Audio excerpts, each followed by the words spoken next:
கர்த்தராகிய இயேசு கிறிஸ்துவின் இணையற்ற நாமத்தில் உங்கள் எல்லாருக்கும் என் அன்பின் வாழ்த்துதலை நான் தெரிவித்துக் கொள்கிறேன். இன்றைக்கும் நாம் தியானிக்கப் போகிற வேத பகுதி மார்க்குவின் சுவிசேஷம் 8ஆம் அதிகாரம் 1 முதல் 3 வசனங்களை நம்ம பார்க்கும்போது அதில் 2ஆம் வசனம் சொல்கிறது, ஜனங்களுக்காக பரிதவிக்கிறேன். இவர்கள் இப்பொழுது என்னிடத்தில் 3 நாளாய் தங்கி இருந்து சாப்பிட ஒன்றுமில்லாது இருக்கிறார்கள் என்று சொல்லி ஆண்டவர் தம்முடைய சீஷர்களை பார்த்து சொல்கிறார், இந்த ஜனங்களுக்காக நான் பரிதபிக்கிறேன் என்று சொல்லி. நம்முடைய ஆண்டவராகிய இயேசு கிறிஸ்து நமக்காக அவர் பரிதபிக்கிற ஆண்டவராக இருக்கிறார். நம்முடைய காரியங்களை எல்லாவற்றையும் அவர் அறிந்திருக்கிறார். அந்த சம்பவங்களை நீங்கள் வாசித்து பார்ப்பீர்கள் என்று சொன்னால் திரளான ஜனங்கள் அவரிடத்தில் வந்து அவருடைய உபதேசத்தை கேட்டுக்கொண்டே இருக்கிறார்கள். அவர்களுக்கு நேரம் போனதும் தெரியல, நாள் போனதும் தெரியவில்லை. 3 நாட்களாகி விட்டது. ஆண்டவருடைய பாதத்தில் அத்தனை கூட்டமும் உட்கார்ந்திருந்து ஆண்டவர் சொல்வதை கேட்டுக்கொண்டே இருக்கிறார்கள். 3 நாள் கழித்த பிறகுதான் ஆண்டவர் சொல்கிறார், இந்த ஜனங்களுக்காக நான் பரிதபிக்கிறேன். இவர்கள் இப்பொழுது 3 நாளாய் என்னிடத்தில் உட்கார்ந்திருந்து என் உபதேசத்தை கேட்டு இருக்கிறார்கள். அதனால் இப்பொழுது அவர்கள் சோர்ந்து போவார்கள்.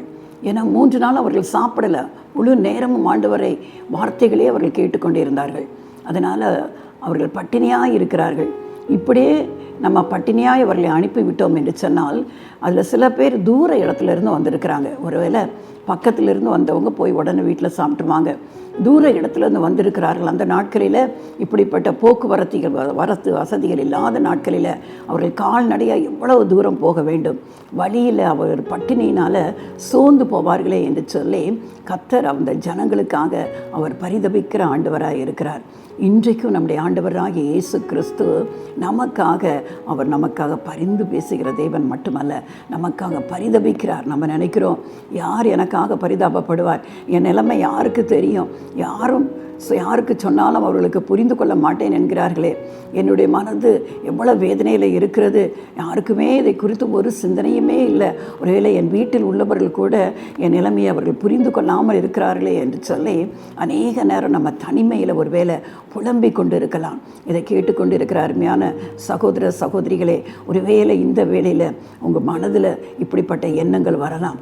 யாருமே என் காரியத்தை புரிந்து கொள்ளவில்லை, எனக்காக பரிதாபப்படுகிறவர்கள் யாரும் இல்லை, எல்லாரும் என் மேலே தான் குற்றம் சாட்டி கொண்டு இருக்கிறாங்களே என்று சொல்லி சோர்ந்து போய் உட்கார்ந்து கொண்டு இருக்கிறீர்களோ, பயப்படாதீங்க. நமக்காக பரிதாபப்படுகிற ஒரு ஆண்டவர், நம்முடைய சூழ்நிலையை அறிந்த ஆண்டவர், அவருக்கு நன்றாக தெரியும் 3 நாட்கள் ஆகிவிட்டது, ஒன்றுமே இவர்கள் சாப்பிடவில்லை, இப்பொழுது சோர்ந்து போய் விடுவார்கள், அதனால் அவங்களுக்கு ஏதாவது கொடு என்று சொல்லி தம்முடைய சீஷர்களிடத்தில் அவர் சொல்வதை நம்ம பார்க்கிறோம். அப்போ தான் அவங்க ஒரு 7 அப்பங்களும் சில சீரும் மீன்களும் இருக்கிறது என்று சொன்னவுடன் அதை கொண்டு வந்தவுடன் அந்த 7 அப்பங்களையும் மீன்களையும் அவர் ஆசீர்வதித்து அத்தனை பேருக்கு 4000 பேருக்கு மேற்பட்டவர்களுக்கு அவர் எல்லாரையும் திருப்தியாக போஷித்து அனுப்பினார் என்று பார்க்கிறோம்.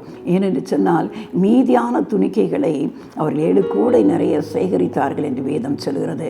நம்முடைய ஆண்டவர் நம்மை திருப்தியாக அவர் போஷிக்கிறவர் மட்டுமல்ல, மீதமான துணிக்கைகளையும் நாம் எடுக்கும்படியாய் நிறைவாய் தாராளமாய் ஏராளமாய் நம்மை போஷிக்கிற ஆண்டவர். சோர்ந்து போகாதீங்க. இன்றைக்கு ஒருவேளை வருமானத்தை குறித்து கலங்கி போய் இருக்கிறீர்களோ, கடன் பிரச்சனை உங்களை கலங்கடித்து கொண்டு இருக்கிறதோ, நாளை தினத்திற்கு நான் என்ன செய்வேன், என் பிள்ளைகளுக்கு ஃபீஸ் கட்டணும், நான் என்ன பண்ணுவேன், ஒருவேளை கரண்ட் பில் கட்டலை, இன்றைக்கு கடைசி நாளாகி விட்டது, என்ன கட்டாவிட்டால் ஒருவேளை ஃபியூஸை பிடிங்கி விட்டு போய்விடுவார்களோ, அடுத்த வீட்டுக்காரங்களை கடன் வாங்கி இருக்கிறேன், கடனை கேட்டு வந்தால் நான் என்ன செய்வேன் என்று சொல்லி பல தரப்பட்ட குறைவுகளை எண்ணி நீங்கள் சோர்ந்து போயிருக்கிறீர்களோ, பயப்படாதீங்க.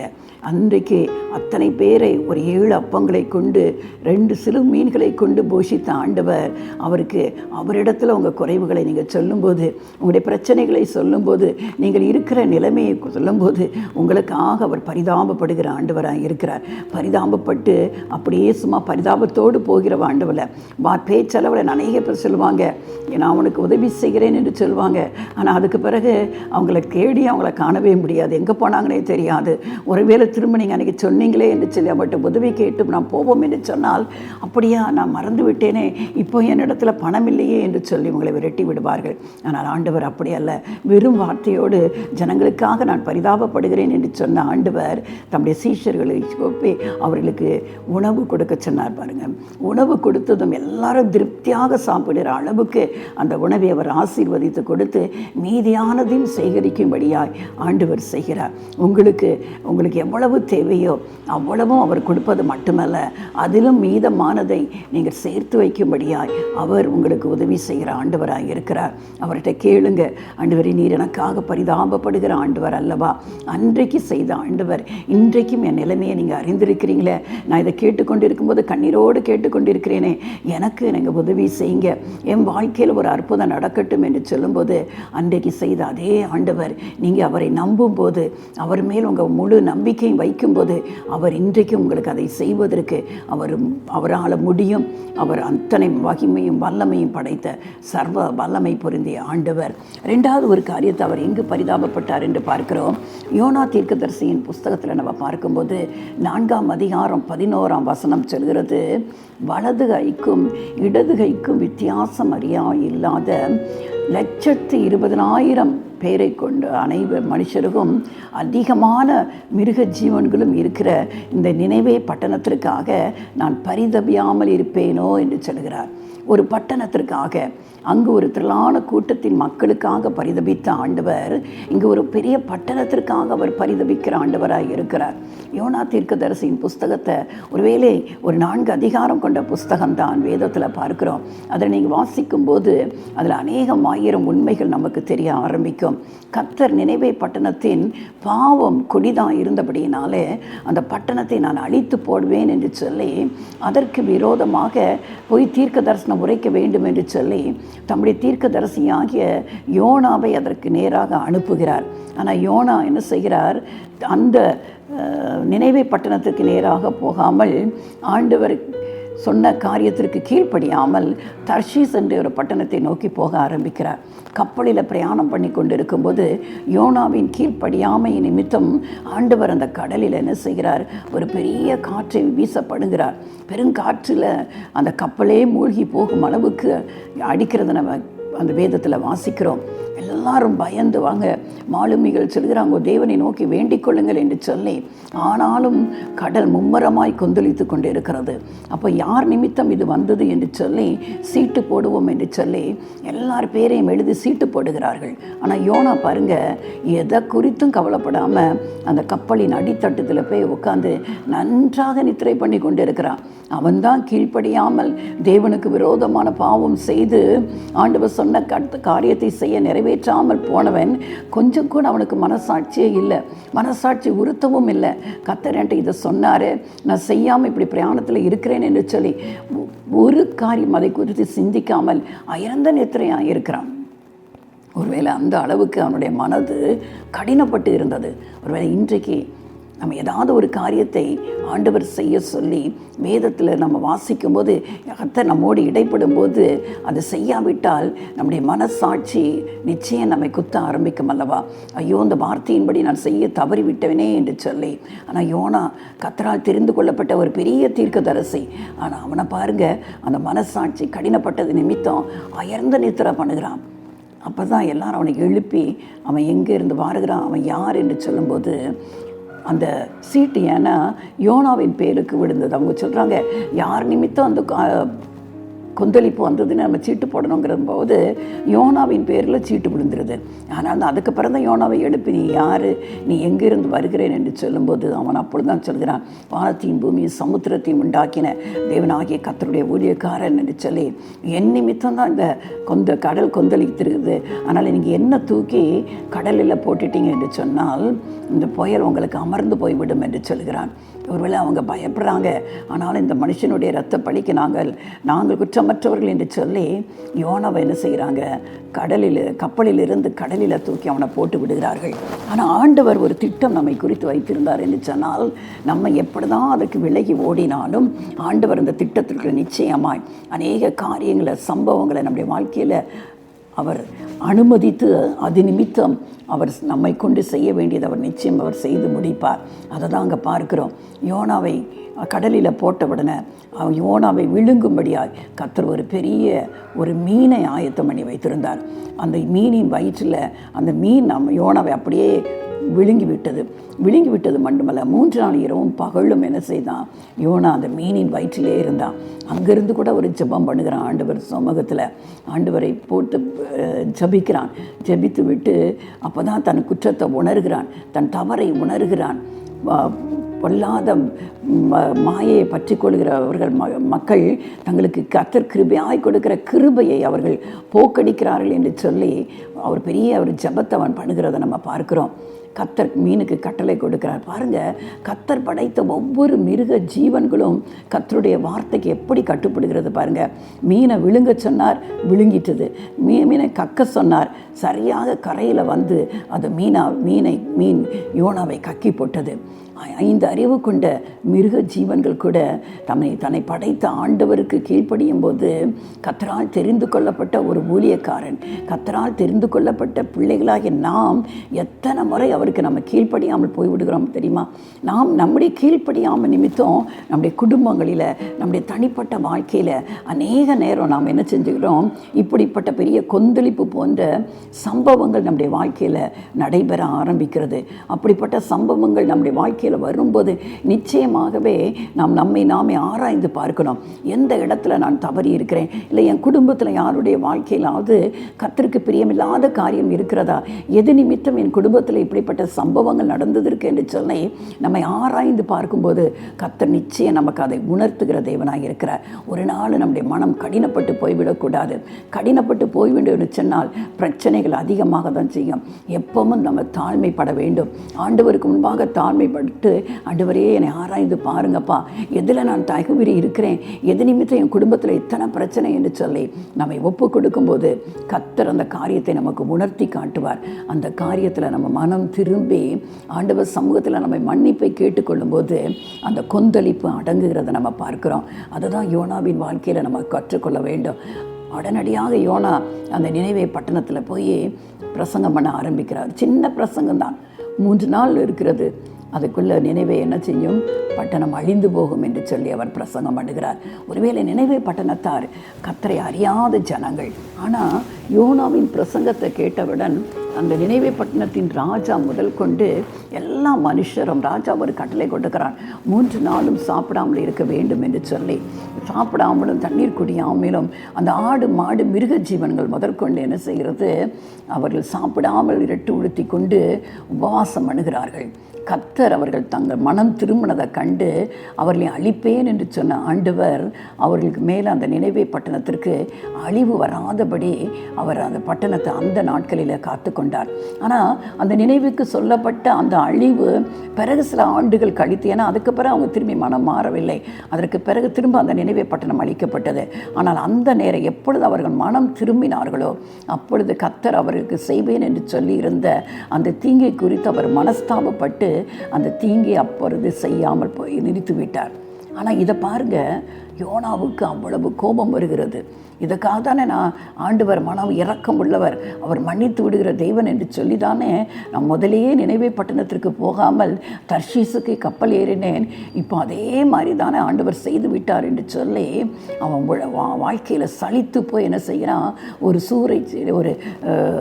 ஒரு ஆமணக்கு ஒரு இடத்துல போய் படுக்கிறான். கர்த்தர் ஒரு ஆமணக்கு செடியை வளர பண்ணுகிறார். அது ஒரே நாளில் ஓங்கி வளர்கிறது. அதன் அடியில் படுத்து கொண்டு தான் அவன் இப்படியாய் முறுமுறுக்கிறான். ஆண்டவர் இப்படி தான் மாறி விடுவார் என்று சொல்லி தானே நான் இங்கெல்லாம் வரலை. இப்போ ஆண்டவர் அதை அழிக்கலே. ஏன்னா அவன் பார்த்துக்கிட்டே இருக்கான், நினைவே பட்டணத்தை கர்த்தர் அழித்து விடுவார், 3 நாளில் அது அழிக்கப்பட்டு போகும் என்று சொல்லி நினைவே பார்த்து கொண்டே இருக்கிறாங்க. அழிவே வரலை. ஆண்டவர் மனம் மாறி விட்டார் என்று சொன்னவுடன் அவனால் அதை பொறுத்து கொள்ளவே முடியவில்லை. கொஞ்ச நேரத்தில் பாருங்கள், அந்த ஆமணக்கு செடி அப்படியே எப்படி வளர்ந்து ஓங்கி வளர்ந்ததோ அவனுக்கு நிழல் கொடுத்த அந்த ஆமணக்கு செடி இப்போ பட்டு போயிட்டு வெயில் அவன் மேலே ஏற ஆரம்பிக்கிறது. மிகவும் சலித்து போகிறான் யோனா.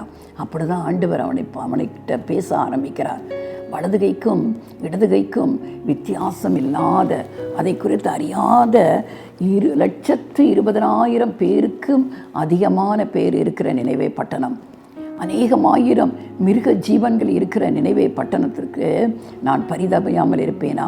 ஒரு ஆமனுக்கு செடி வளர்ந்து அது பட்டு போகிறதுக்கு உனக்கு இவ்வளவு சலிப்பு இருக்குன்னு சொன்னால், என்னால் படைக்கப்பட்ட 120,000 பேருக்கும் அதிகமான பேர் கொண்ட இந்த நினைவையின் ஜனங்களுக்காக நான் பரிதபியாமல் இருப்பேனோ?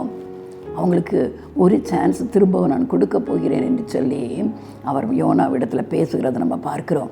இன்றைக்கு அநேக முறை கர்த்தர் நம்ம செய்கிற அநேக பாவங்கள், சில கர்த்தருக்கு பிரியமில்லாத காரியங்கள், துன்மார்க்கமாய் வாழ்கிற மார்க்கங்கள், தப்பு என்று தெரிந்த பிறகும் அக்கிரமத்தில் துணிந்து நடக்கிற காரியங்கள் இன்றைக்கி எத்தனை பேர் கூட வாழ்க்கையில் இருக்கிறது.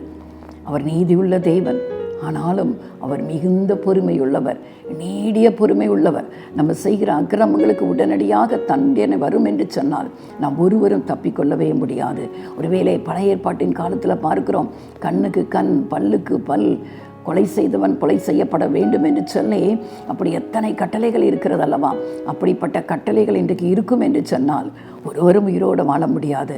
ஆனால் அன்பின் தேவன், கிருபை நிறைந்த தேவன் நமக்காக சிலுவையில் தன் இரத்தத்தை சிந்தி அவருடைய இரத்தத்தினாலே இலவசமாய் நமக்கு ஒரு பாவ மன்னிப்பை, பாவத்திலிருந்து விடுதலை கொடுக்கிற ஆண்டவராகிய இயேசு கிறிஸ்து நமக்கு ஒவ்வொரு நேரமும் தருணங்களை தந்து கொண்டே இருக்கிறார்.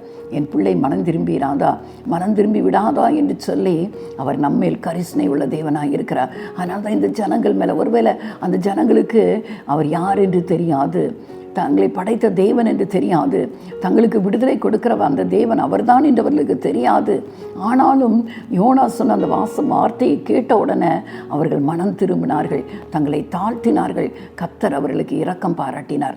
இன்றைக்கும் இந்த செய்தியை கேட்டுக்கொண்டு இருக்கிற என் அன்பு தெய்வ பிள்ளைகளே, அவர் ஜனங்களுக்காக, பட்டணத்திற்காக பரிதபிக்கிற தேவனாக இருக்கிறார்.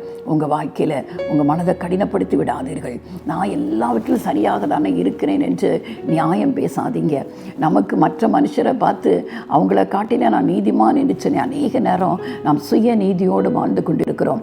தேவ சமூகத்தில் வந்தால் தான் தெரியும் அவருடைய நீதிக்கு முன்பாக நம்முடைய நீதி எம்மாத்திரம் என்று சொல்லி நம்மை தாழ்த்துவோம். ஆண்டவரே, நான் தவறு செய்திருது உண்மைதான், என்னை மன்னித்து விடுங்கள் என்று சொல்லி அவர் சமூகத்தில் நம்மை தாழ்மைப்படும் போது பரிதபிக்கிற ஆண்டவர், நமக்காக பரிதபிக்கிற ஆண்டவர் நமக்கு ஒரு பெரிய விடுதலையை கொடுக்கிறது. அன்றைக்கு எப்படி அந்த நினைவே பட்டணம் பெரிய அழிவிலிருந்து அது காக்கப்பட்டதோ, அப்படியே நம்முடைய வாழ்க்கையிலும் நம்முடைய அழிவிலிருந்து நம்மேல தீர்மானித்திருக்கிற அந்த மகா பெரிய அழிவிலிருந்து நம்மையும் நம்முடைய குடும்பத்தையும் காப்பதற்கு அவர் உண்மையுள்ள தகப்பனாக இருக்கிறார். இன்றைக்கே நம்ம அவரை அண்டிக் கொள்வோம், அவர்களிடத்தில் ஒப்பு கொடுப்போம். யோனாவை போல நம்ம இருக்கக்கூடாது. யோனா கர்த்தருடைய பிள்ளை தான், ஆனால் நினைவை அழிக வேண்டும் என்பது தான் அவனுடைய நினைவாகவே இருந்தது. நாம் கர்த்தருடைய பிள்ளைகளாக இருந்த மற்றவருடைய அழிவில் ஒருவேளை நமக்கு சத்துருக்களாகவே இருக்கலாம், நமக்கு விரோதமாக எத்தனை காரியங்களோ அவர்கள் செய்திருக்கலாம், நமக்கு விரோதமாய் வேண்டாத காரியங்களை அவர்கள் பேசி இருந்திருக்கலாம். என்ன பண்ணினாலும் நாம் ஒரு நாளும் அவர்களை பகைக்கக்கூடாது. நமக்கு இயேசு கிறிஸ்துவின் இருதயம் நமக்கு வேண்டும். எதிரிகளை நேசிக்கிற இருதயம் வேண்டும், சத்துருக்களை நேசிக்கிற உள்ளம் வேண்டும். அவர்கள் அழிந்து போக வேண்டும் என்கிற எண்ணம் வரவே கூடாது. வேதம் சொல்கிறது, பழி வாங்குதல் எனக்குரியது, நான் தான் பதில் செய்வேன். தெய்வ பிள்ளைகளுக்கு படுகிற ஒவ்வொரு பாடுகளையும் இயேசு கிறிஸ்து பார்த்து கொண்டே இருக்கிறார். நீங்கள் ஒரு நாள் பழி வாங்காதீங்க. நீங்கள் பேசாமல் அமைதியாய் அவர்களை ஆசீர்வதித்து நீங்கள் ஜெபிங்க, அவர்களுக்காக ஜெபிங்க. மற்ற காரியத்தை கர்த்தர் பார்த்துக்கொள்வார். கர்த்தருக்கு தெரியும் எப்படி நீதி செலுத்த வேண்டும் என்று சொல்லி. ஒரு நாளும் தேவ பிள்ளைகள், இயேசு கிறிஸ்துவின் பிள்ளைகள் என்று பெயர் பெற்றிருக்கிற ஒவ்வொருவரும் நீங்கள் உங்களுக்காக யுத்தம் பண்ணவே கூடாது. உங்கள் யுத்தம் கர்த்தருடையது. உங்கள் வாழ்க்கையில் எந்த போராட்டத்தை நீங்கள் கடந்து போனாலும், எந்த மனுஷர்கள் உங்களுக்கு விரோதமாக எழும்பி இருந்தாலும் கவலைப்படாதீங்க.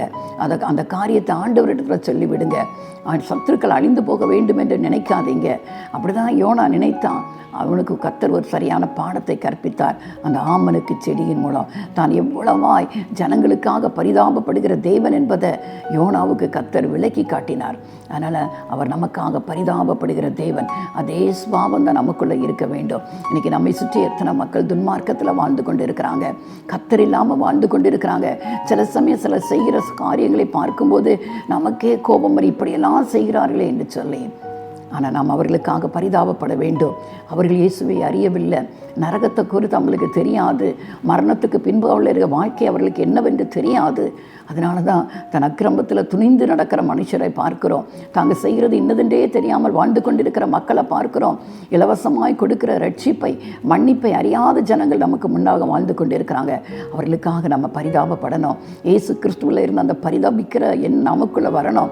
ஆண்டவரே, அவர்கள் தங்களை உணர்ந்து கொள்ளட்டும். ஆண்டவரே, அவர்களுக்குள்ள ஒரு மனமாற்றத்தை கொண்டு வாங்கப்பா.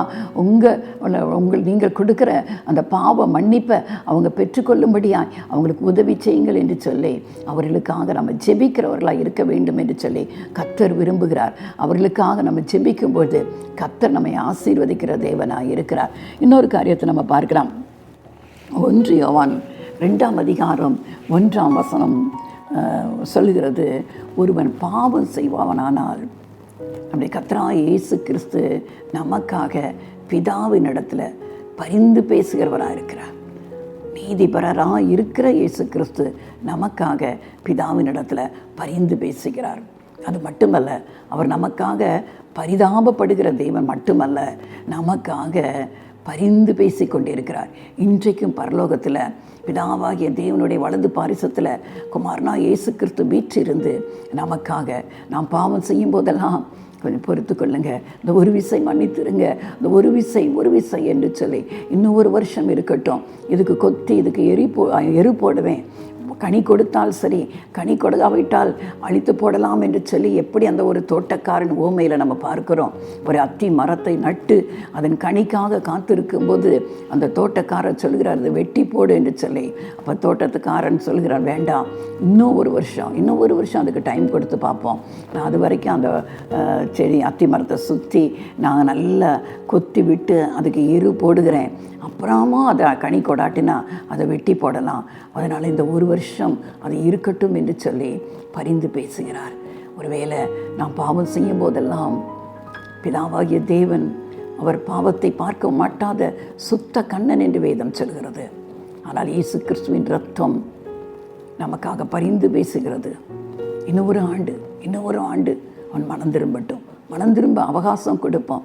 அப்படி அவன் மனம் திரும்பாவிட்டால் அழித்துப்படலாம் என்று சொல்லி நமக்காக பரிந்து பேசி கொண்டிருக்கிறார். அவர் நீதி நிறைந்த தேவன், நீதியுள்ள தேவன், நமக்காக பரிந்து பேசுகிறார்.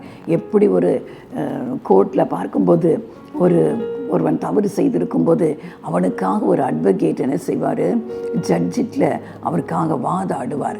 இந்த இடத்துல அவர் ஒரு அட்வொகேட்டாக தான் இருக்கிறார். பரிந்து பேசுகிறது என்பது அட்வொகேட்டாய் நம்முடைய சார்பில் நமக்கு வக்கீலாக நின்று பிதாவாகிய தேவனிடத்தில் நமக்காக அவர் பரிந்து பேசி கொண்டிருக்கிற ஆண்டவராய் இருக்கிறார். இதை நம்ம ஒரு நாள் மறந்து போய்விடக்கூடாது. அதான் வேதம் சொல்கிறது, ஒருவன் பாவம் செய்வானானால் நீதிபரராயிருக்கிற இயேசு கிறிஸ்து நமக்காக பிதாவின் இடத்துல பரிந்து பேசுகிறவராக இருக்கிறார். நம்முடைய பாவங்களை நிவர்த்தி செய்கிற ஒரு பலி, கிருபாதார பலி அவரே என்று வேதம் சொல்கிறது. நமக்காக நாம் செய்த பாவத்திற்காக, நாம் செய்த ஒவ்வொரு பாவமும், மனுக்குலம் செய்த ஒவ்வொரு பாவமும் இயேசு கிறிஸ்துவின் மேலே, சிலுவையில் அவர் மேலே சுமத்தப்பட்டதல்லவா? நம்முடைய பாவங்களை எல்லாம் அவர் சிலுவையில் எனக்காக, உங்களுக்காக அவர் சுமந்து தீர்த்து விட்டார். நமக்கு விடுதலையை கொடுக்கும்படியாய் நாம் விடுதலையை பெற்று பாவமில்லாத ஒரு வாழ்க்கை வாழ வேண்டும் என்று சொல்லி அவர் தன்னையே சிலுவையில் ஜீவ பலியாக ஒப்பு கொடுத்து நமக்கு மீட்பை பெற்றுக்கொண்டார். தேவன் நம்மை பார்க்கும்போதெல்லாம் யார் வழியாக பார்க்கிறார் தெரியுமா? இயேசு கிறிஸ்துவின் மூலமாக தான் பார்க்கிறார். அதனால தான் நாம் பிதாவின் இடத்துல இயேசு கிறிஸ்துவின் மூலமாய் தைரியமாய் சேருகிற ஒரு பெரிய ஸ்லாக்கியத்தை நாம் பெற்றுக்கொண்டு இருக்கிறோம். அவர் பார்க்கும்போது நாம் செய்த பாவங்கள் இயேசு கிறிஸ்துவின் மூலமாய் அது மறைக்கப்படுகிறது அல்லவா? ஆண்டவர் சமூகத்தில் கேட்போமா, இப்படிப்பட்ட ஒரு அன்புள்ள தேவனை ஒரு நாள் நம்ம புறக்கணித்து விடவே கூடாது. நமக்காக, ஜனங்களுக்காக பரிதாபப்படுகிற தேவன், அவர்கள் சோர்ந்து போவார்களே என்று சொல்லி நம்முடைய நிலைமையை குறித்து பரிதபிக்கிற ஆண்டவர் ஒருவர் இருக்கிறார். பாவத்தின் நிமித்தம் அழிவை நோக்கி போய்கொண்டிருக்கிற ஒரு பட்டணத்திற்காக பரிதபித்த ஒரு ஆண்டவர் இன்றைக்கு நமக்கும் பாவத்தின் நிமித்தம் அழிவு, பாவம் செய்கிற ஆத்மா செத்து போகும், பாவம் மனுஷனுக்கு அழிவை கொண்டு வரும். வேதம் நம் உலகத்தில் பார்த்து கொண்டிருக்கிற காரியங்களை பார்க்கும்போது, துன்மார்க்கமாய் வாழ்கிறோடைய முடிவை நம்ம பார்க்கும்போது அது பயங்கரமாக இருக்கிறது பார்க்குறோம். ஒவ்வொரு துன்மார்க்கனின் முடிவு எவ்வளோ வேதனைக்குறியாக இருக்கிறது. ஆனால் அவர்களை குறித்து ஆண்டவர் பரிதபிக்கிறார். மனம் திரும்பும்போது கர்த்தர் அவர்களுக்கு விடுதலையை கொடுக்கிறார். அதே விதமாய் பாவத்திலிருந்து நாம் விடுதலை பெறும்படியாய் நமக்காக பிதாவினிடத்தில் அவர் பரிந்து பேசி கொண்டு இருக்கிற ஆண்டவராக இருக்கிறார். ஒரு நாளும் இந்த அன்பை உதறி தள்ளிவிடாதீங்க. நீங்கள் யாராக இருந்தாலும், ஒருவேளை இதுவரைக்கும் நீங்கள் இயேசு கிறிஸ்துவை குறித்து கேள்விப்படாதவர்களாக இருக்கலாம். ஆண்டவர் இன்றைக்கி உங்களை நோக்கி தான் இந்த வார்த்தைகளை பேசி கொண்டு இருக்கிறார். ஒருவேளை இன்றைக்கு உங்களுடைய வாழ்க்கையில் ஏதோ ஒரு பாரத்தின் நிமித்தம், ஏதோ ஒரு துக்கத்தின் நிமித்தம், ஏதோ ஒரு வியாதி நிமித்தம், ஏதோ ஒரு போராட்டத்தின் நிமித்தம் கலங்கி போய் கண்ணீரோடு உட்கார்ந்திருக்கிறீர்களா? இயேசுவின் அன்பு இன்றைக்கு உங்களுக்காக பரிந்து பேசிக்கொண்டு இருக்கிறது. உங்களுடைய வாழ்க்கையில் உங்களுடைய பிரச்சனைகள், பாடுகள் எல்லாவற்றையும் ஒரு தகப்பனிடத்தில் சொல்வது போல தனிமையான ஒரு இடத்துல உட்காந்து மனம் திறந்து சொல்லி பாருங்கள், இயேசுவே என் வாழ்க்கையில் இத்தனை காரியங்கள் இருக்கிறது, நீங்கள் யாருனே எனக்கு தெரியாது, எனக்கு உதவி செய்யுங்க. நீங்கள் கேட்டு பாருங்கள். ஒரே ஒரு காரியம், என்னுடைய பாவத்தை எல்லாம் உங்கள் கல்வாரின் இரத்தத்தினாலே என்னை விட்டு எடுத்து போடுங்க என்று சொல்லி நீங்கள் உண்மையாக இயேசுவை நோக்கி கூப்பிடுவீர்கள் என்று சொன்னால், பரிதபிக்கிற ஆண்டவர், பரிதாபப்படுகிற ஆண்டவர் உங்கள் மேலும் அவர் பட்சமாய் இறங்கி அவர் உங்களுக்கு உதவி செய்வார். அப்படியே நம் கண்களை மூடி அந்த ஆண்டவரை நாம் நோக்கி பார்ப்போமா? அன்பின் உருவான தகப்பனே, அன்பை தவிர உங்களிடத்து வேறு எதுவுமே கிடையாது ஆண்டவரே. பாவிகளை நேசித்து பாவத்தை வெறுக்கிற ஆண்டவர் அப்பா, இந்த வேளையிலும் ஆண்டவரே அப்பா, நீங்கள் பரிதாபப்படுகிற தேவன் என்று சொல்லி நாங்கள் பார்த்தோம் ஆண்டவரே.